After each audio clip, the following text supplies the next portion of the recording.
Good morning, friends. Today our read aloud is Lily's Purple Plastic Purse. And after I read this story, stay watching the video because I'm going to do our little lesson on plot, setting, and time that you're going to need to help you go through your story elements of Amazing Grace. So, here is Lily's Purple Plastic Purse. Lily loved school. She loved the pointy pencils, she loved the squeaky chalk, and she loved the way her boots went clickety-clickety-click down the long, shiny hallways. Lily loved the privacy of her very own desk. She loved the fish sticks and chocolate milk every Friday in the lunchroom. And most of all, she loved her teacher, Mr. Slinger.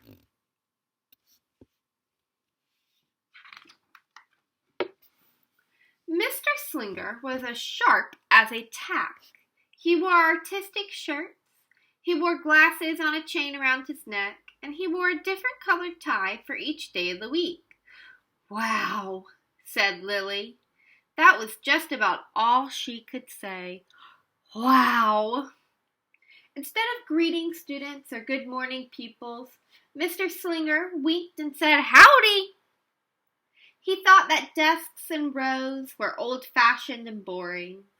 Do you rodents think we could handle a semicircle? And he always provided the most tasty snacks, things that were curly and crunchy and cheesy. "I want to be a teacher when I grow up," said Lily. "Me too," said her friends Chester and Wilson and Victor.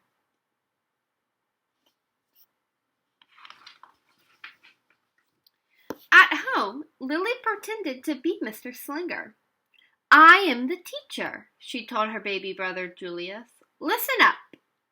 Lily even wanted her own set of deluxe picture encyclopedias. "What's with Lily?" asked her mother. "I thought she wanted to be a surgeon or an ambulance driver or a diva," said her father. "It must be because of her new teacher, Mr. Slinger," said her mother. "Wow," said her father. That was just about all he could say. Wow. Whenever the students had free time, they were permitted to go to the light bulb lab in the back of the classroom. They expressed their ideas and creatively through drawing and writing. Lily went often. She had a lot of ideas. She drew pictures of Mr. Slinger, and she wrote stories about him too. During sharing time, Lily showed her creations to the entire class. "Wow," said Mr. Slinger. That was just about all he could say. Wow.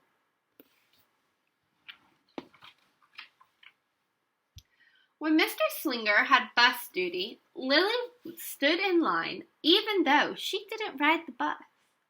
Lily raised her hand to more than anyone else in the class, even if she didn't know the answer. And she volunteered to stay after school to clap erasers. "I want to be a teacher when I grow up," said Lily. "Excellent choice," said Mr. Slinger. One Monday morning, Lily came to school especially happy. She had gone shopping with her Grammy over the weekend. Lily had a new pair of movie star sunglasses, complete with glittery diamonds and a chain like Mr. Slinger's.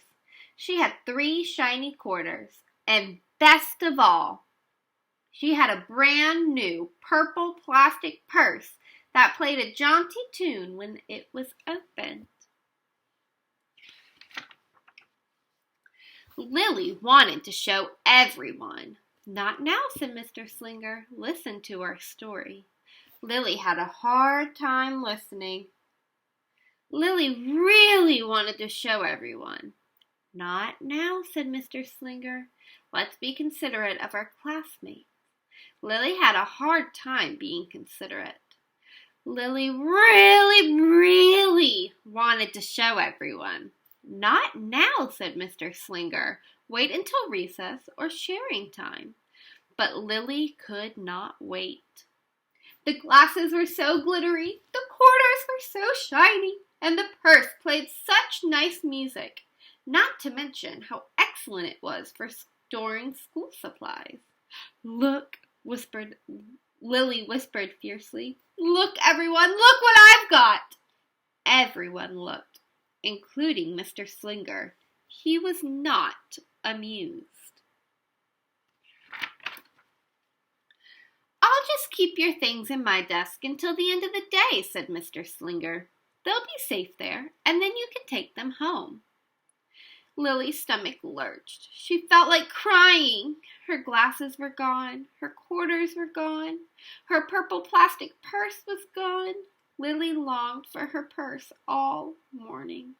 She was even too sad to eat the snack Mr. Slinger served before recess. That afternoon, Lily went to the light bulb lab. She was still very sad. She thought and she thought and she thought, and then she became angry. She thought and thought and thought some more, and then she became furious. She thought and she thought and she thought a bit longer, and then she drew a picture of Mr. Slinger.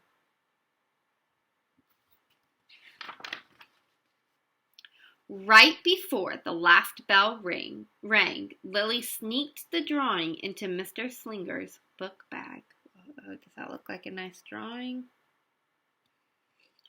When all the students were buttoned and zipped and snapped and tied and ready to go home, Mr. Slinger strolled over to Lily and gave her her purple plastic purse back. It's a beautiful purse, said Mr. Slinger. Your quarters are nice and jingly, and those glasses are absolutely fabulous.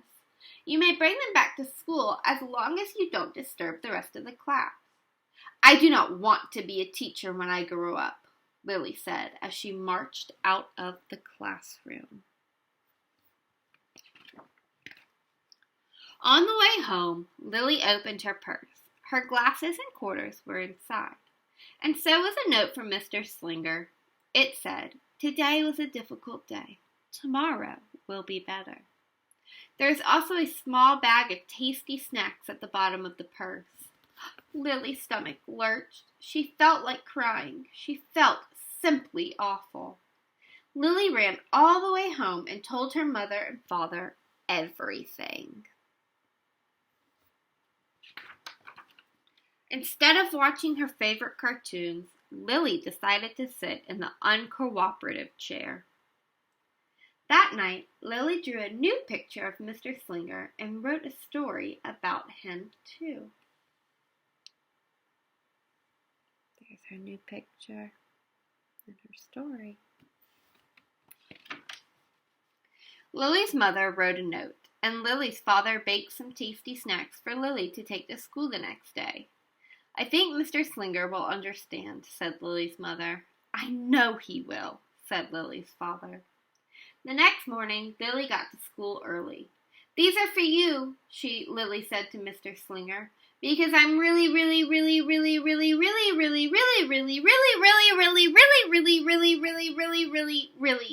sorry. Mr. Slinger read the story, and he looked at the picture, and he read the note, and he sampled the snack. Wow, said Mr. Slinger. That was just about all he could say. Wow. What do you think we should do with this? Asked Mr. Slinger. Could we just throw it away? Asked Lily. Excellent idea, said Mr. Slinger. During sharing time, Lily demonstrated the many uses and unique qualities of her purple plastic purse, her shiny quarters, and her glittery movie star glasses. Then she did a little performance using them as props. It's called interpretive dance, said Lily. Mr. Slinger joined in. Wow, said the entire class. That was just about all they could say. Wow. Throughout the rest of the day, Lily's purse and quarters and sunglasses were tucked safely inside her desk. She peeked at them often, but did not disturb a soul. Right before the last bell rang, Mr. Slinger served Lily's snacks to everyone's delight. What do you want to be when you grow up? Asked Mr. Slinger. A teacher! Everyone responded. Lily's response was the loudest. Excellent choice, said Mr. Slinger. As the pupils filed out of the classroom, Lily held her purple plastic purse close to her heart. Mr. Slinger was right. It had been a better day. Lily ran and skipped and hopped and flew all the way home. She was so happy, and she really did want to be a teacher when she grew up. That is, when she didn't want to be a dancer or a surgeon or an ambulance driver or a diva or a pilot or a hairdresser or a scuba diver. The end. So, like I said, now I'm going to do our lesson really quick at the end of this story. And so today you are looking at the story elements. That includes plot, setting, and the time. So the plot, we want to think about what was the problem in our story and how did that problem get solved. Every story that you read is going to have a problem and it's going to have a solution at the end of the story. Some stories will have a lot of problems and a lot of solutions, and some stories will just have one problem and one solution. So if I think about Lily's purple plastic purse, and I think about my problem, is Lily loved her teacher. She adored him. She thought he was the coolest thing ever.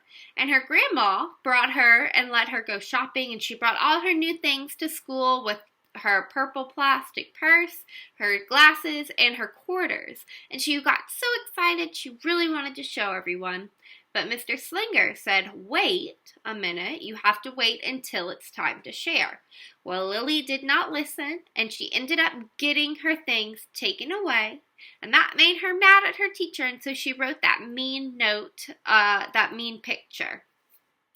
So that was kind of our problem. She got in trouble at school, and she made a bad choice, and she did something mean for her teacher. Now I need to think about, okay, every problem has a solution. How did my problem get solved? I'm going to think about, what did Lily do to make the problem right? You know, she drew that mean picture of her teacher. Well, we learned that her dad baked cookies, her mom helped write a note, and she drew a new picture apologizing to her teacher for the way that she acted.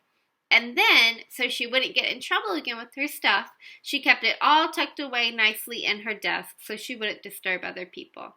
So the problem was that she got things taken away because she wasn't listening to her teacher, and she wrote that mean note to her teacher. And the solution is that she wrote an apology letter and drew an apology picture, and she learned to keep all of her stuff put away while she was trying to learn at school. Alright, then I need to think about, where does my story take place? And this story has two places it takes place. It takes place at school, and it takes place at Lily's home. So that's pretty easy, school and home. And the last thing I need to think about is the time. Did this story take part in one moment? Was this kind of like a small moment story? Or did it take part over time? And how do I know? And so at the very beginning of our book, it talked about Mr. Slinger and how he always wore a different tie for each day. And so right there, we have 3 different ties, 3 different outfits that he has on. So that's some time. But then right before Lily went to school with her new purse and things, it talked about how on Monday she came to school with all this stuff because over the weekend her grandma took her shopping. And then we know she went to school maybe on that Monday, she got in trouble, and then maybe on Tuesday she apologized and all of that. So this story took place over time. It tells me that a weekend passed. It shows me all the different ties and outfits that Mr. Slinger wears. So that's how I know that my story takes place over time, and it's not just taking place in one day. So this is your plot, setting, and time for Lily's purple plastic purse.